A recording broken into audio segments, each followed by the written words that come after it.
Hello and welcome to the program celebrating excellence 40 years that aims to encourage you to visit one of the many events during this year's Nobel Laureate Festival.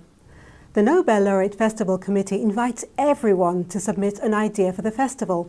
If you don't want to write it down, you just have to call me and we'll assist you. I'll give you my contact information at the end of the program. But now, can you answer this question confidently? I believe St. Lucians are aware of the achievement of Derek Walcott at their own levels as well. I think I'm a writer, and one of the things I've always been aware of in St. Lucia as a writer was that St. Lucians seem to have a very high standard that they expect of writers, because everything for them is, who are you going to win the Nobel Prize? And I mean, as much as that might sound a little comical, I think there's something very interesting about that, and something very innovating about it, something that really drives you towards, you actually take it seriously in the sense of, this is something within my grasp. And I think maybe it's something that we could take for granted now, but Derek Walcott winning the Nobel Prize is something that is, mind-blowing when you think about the time, in which he won it and so on. And if you think about the general relationships that our countries have with the countries that surround the Nobel Prize, so to speak. On any other front outside of literature, you find that our relationship with them is one that is usually sometimes predatory, sometimes one where we don't exist.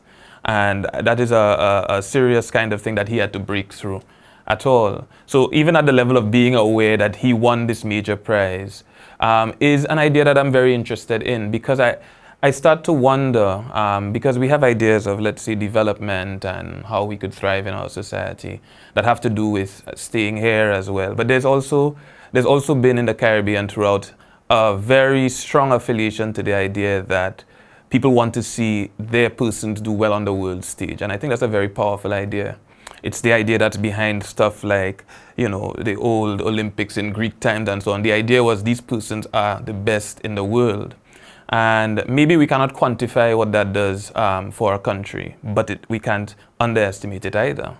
The fact that you have someone, I remember CLR James, for instance, celebrating the way West Indian cricketers had walked onto the world stage and what they had done at that point in time.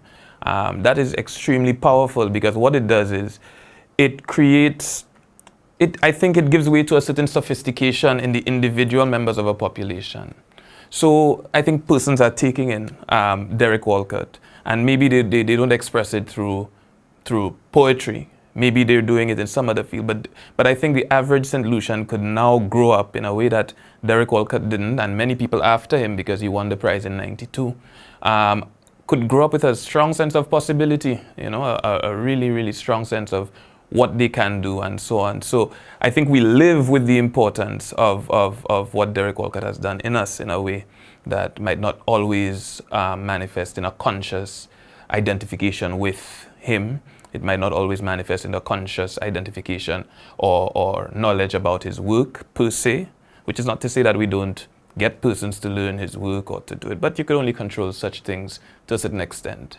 But I think that is probably one of the important aspects of our bequest in terms of Derek Walcott, that the average St. Lucian grows up with a strong sense of possibility with a global consciousness as well, not a myopic provincial consciousness. Of course, that could still happen in the society, but you do have that possibility of growing up as a global citizen, and that probably even predated, I think Derek Walcott doing that predated the graduation of our minds into the idea of globalization. Because here we had somebody from the island before the internet who had gone out into the world and had done something that spread out into the world in the way that the internet has spread out into the world, So I think in that way, I would say that persons are aware of the significance of his achievement. And hopefully we get more people to learn the work as well, because there's a lot in there that I think would not only add to, but would deepen the appreciation of him. So right now, many people aren't, perhaps, I don't know how many people go read Derek's work here. I mean, the average St. Lucian, who knows? But I think in little ways, I think if we look closely, we will see little ways in which this influence is permeating. And lastly, I would say that I find something very lovely about the fact that a city's death by fire has become almost de rigueur in St. Lucian society, that you go to primary school, you must learn and recite this poem.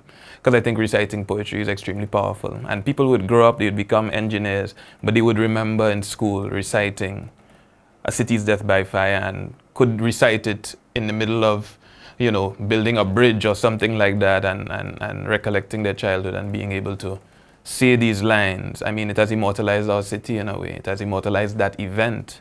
And we don't know the power that that may have.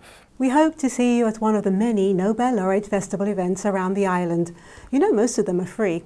My contact details are below, so if you have an idea to put forward to the committee for next year's festival, then please get in touch.